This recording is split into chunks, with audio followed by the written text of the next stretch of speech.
ಏನು ನಾವಿವತ್ತು ಸಂಗ್ರಾಮ ಮಹಾತ್ಮ ಗಾಂಧೀಜಿಯವರ ಉದ್ಯೋಗ ಖಾತ್ರಿ ಯೋಜನೆಯ ಏನು ಯಾವ ಮಹತ್ವದ ಕಡೆ ಹೆಜ್ಜೆ ಇಡ್ತಾ ಇತ್ತು ಸ್ವತಂತ್ರ ಬಂದ ನಂತರ ಮನಮೋಹನ್ ಸಿಂಗ್ ಅವರು ಜಾರಿಗೆ ತಂದಂತ ಮಹತ್ವಾಕಾಂಕ್ಷಿ ಯೋಜನೆ ಇದು.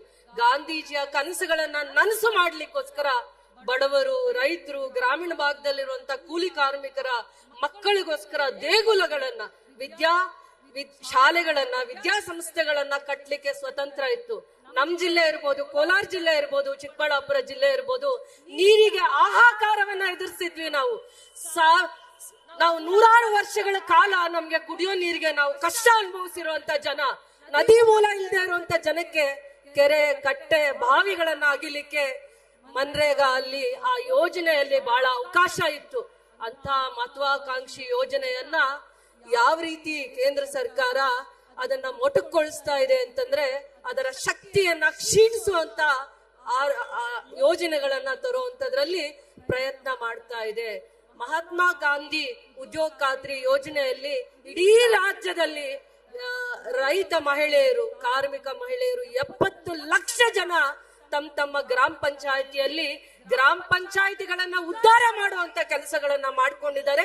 ಇಡೀ ರಾಜ್ಯದಲ್ಲಿ ಶಾಲೆಗಳನ್ನ ಕಟ್ಟಿದ್ದಾರೆ, ಅಂಗನವಾಡಿಗಳನ್ನ ಕಟ್ಟಿದ್ದಾರೆ, ಕೆರೆ ಕಟ್ಟೆಗಳನ್ನ ಕಟ್ಟಿದ್ದಾರೆ. ಗ್ರಾಮ ಸ್ವರಾಜ್ಯದ ಕನಸನ್ನ ನನಸು ಮಾಡುವಂತ ದೃಷ್ಟಿಯಲ್ಲಿ ಕೆಲಸ ಮಾಡಿದ್ದಾರೆ. ಇಡೀ ರಾಜ್ಯದಲ್ಲಿ ಎಷ್ಟು ಜನಕ್ಕೆ ಉದ್ಯೋಗ ಕೊಟ್ಟಿದೆ, ರೈತ ಮಹಿಳೆಯರಿಗೆ, ರೈತರಿಗೆ ತಮ್ಮ ಜಮೀನಲ್ಲಿ ಬೆಳೆ ಬೆಳ್ಕೊಳ್ಳಿಕ್ಕೆ. ಈಗಾಗ್ಲೇ ನಾನು ಮಾತಾಡ್ಲಿಕ್ಕೆ ಮುಂಚೆ ನಮ್ಮ ಕೃಷ್ಣ ಬೈರೇಗೌಡರು ಕಂದಾಯ ಸಚಿವರು ಮಾತಾಡುವಾಗ ರೈತರು ಯಾವ ರೀತಿ ಲಾಭದಾಯಕವಾಗಿರುವಂತ ಕೃಷಿಯನ್ನ ಬೆಳಿಲಿಕ್ಕೆ ಮಹಾತ್ಮ ಗಾಂಧಿ ರೋಜ್ಗಾರ್ ಯೋಜನೆ ಎಷ್ಟು ಮಹತ್ವವಾಗಿದೆ ಅನ್ನುವಂತ ಸತ್ಯವನ್ನ ಎಳೆಯಾಗಿ ಬಿಚ್ಚಿಡ್ತಾ ಇದ್ರು. ಅದು ಸತ್ಯ. ಯಾವುದು ರೈತರಿಗೆ ಯೋಗ್ಯವಾಗಿರುವಂತ ಕಾರ್ಯಕ್ರಮ ಇರುತ್ತೆ, ಯಾವುದು ಬಡವರಿಗೆ, ಕಾರ್ಮಿಕರಿಗೆ, ಹೆಣ್ಮಕ್ಕಳಿಗೆ, ವಿಶೇಷವಾಗಿ ಹೆಣ್ಮಕ್ಳು ತನ್ನ ಗ್ರಾಮ ಬಿಟ್ಟು ಬೇರೆ ಕಡೆ ಆಚೆ ಬಂದು ಕೆಲಸ ಮಾಡ್ಲಿಕ್ಕೆ ಆಗಲ್ಲ. ಯಾಕೆ ಅಂದ್ರೆ ಗ್ರಾಮೀಣ ಭಾಗದಲ್ಲಿರುವಂತ ಹೆಣ್ಮಕ್ಳು ಓದ್ಕೊಳ್ಳೋದ್ರಲ್ಲಿ ಸ್ವಲ್ಪ ಕಡಿಮೆನೂ ಇರ್ತಾರೆ. ಅದಾದ್ಮೇಲೆ ಗ್ರಾಮೀಣ ಭಾಗದಲ್ಲಿ ಇರುವಂತ ಹೆಣ್ಮಕ್ಳಿಗೆ ಜವಾಬ್ದಾರಿ ಜಾಸ್ತಿ. ತನ್ನ ಕೂಡು ಕುಟುಂಬನ ನೋಡ್ಕೊಳ್ಬೇಕಾಗತ್ತೆ. ಮಕ್ಕಳಿಗೆ ಮತ್ತೆ ತಂದೆ ತಾಯಿಗೆ, ತನ್ನ ಅವಲಂಬಿತರಾಗಿರೋರ್ನೆಲ್ಲ ನೋಡ್ಕೊಳ್ಳುವಂತ ಜವಾಬ್ದಾರಿ ಜಾಸ್ತಿ ಇರುತ್ತೆ. ಅಂತ ಭಾಗದಲ್ಲಿರುವಂತ ಹೆಣ್ಮಕ್ಳಿಗೆ ಉದ್ಯೋಗವನ್ನ ಸೃಷ್ಟಿ ಮಾಡಿದೆ, ಗ್ರಾಮಗಳನ್ನ ಅಭಿವೃದ್ಧಿ ಮಾಡಿದೆ. ಶಾಲೆಗಳನ್ನ ಕಟ್ಟುವಂತದ್ರಲ್ಲಿ, ಕೆರೆ ಕಟ್ಟೆಗಳನ್ನ ಕಟ್ಟುವಂತದ್ರಲ್ಲಿ, ಇಂತ ಎಲ್ಲ ಕಲ್ಯಾಣ ಕಾರ್ಯಕ್ರಮಗಳಲ್ಲಿ ನಮ್ಮ ಮಹಾತ್ಮ ಗಾಂಧಿ ರೋಜ್ಗಾರ್ ಯೋಜನೆ ಮಹತ್ವವಾಗಿರುವಂತ ಕಾರ್ಯಕ್ರಮಗಳನ್ನ 20 ವರ್ಷಗಳ ಕಾಲ ಅದನ್ನ ಕಾಪಾಡ್ತಾ ಬಂದಿದೆ.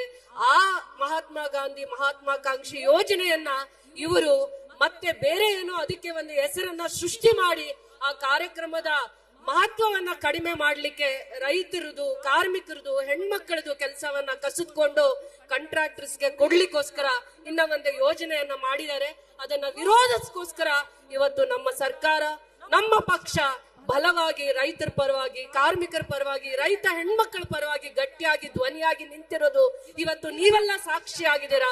ಇವತ್ತು ಎರಡೂ ಜಿಲ್ಲೆಯ ನಾಯಕತ್ವದ ಗುಣಗಳಿರುವಂತ ನಾಯಕರು, ಮುಖಂಡರು, ನಮ್ಮ ಜಿಲ್ಲೆಯ ಉಸ್ತುವಾರಿ ಸಚಿವರು, ಚಿಕ್ಕಬಳ್ಳಾಪುರ ಜಿಲ್ಲೆಯ ಉಸ್ತುವಾರಿ ಸಚಿವರು ಜವಾಬ್ದಾರಿ ತಗೊಂಡು ಈ ಕಾರ್ಯಕ್ರಮನ ಯಶಸ್ವಿ ಮಾಡಿದ್ದಾರೆ. ಅವರೆಲ್ಲರಿಗೂ ನಮ್ಮ ಹೃದಯಪೂರ್ವಕವಾದ ಧನ್ಯವಾದಗಳು. ಜೈ ಹಿಂದ್, ಜೈ ಭಾರತ್ ಮಾತೆ.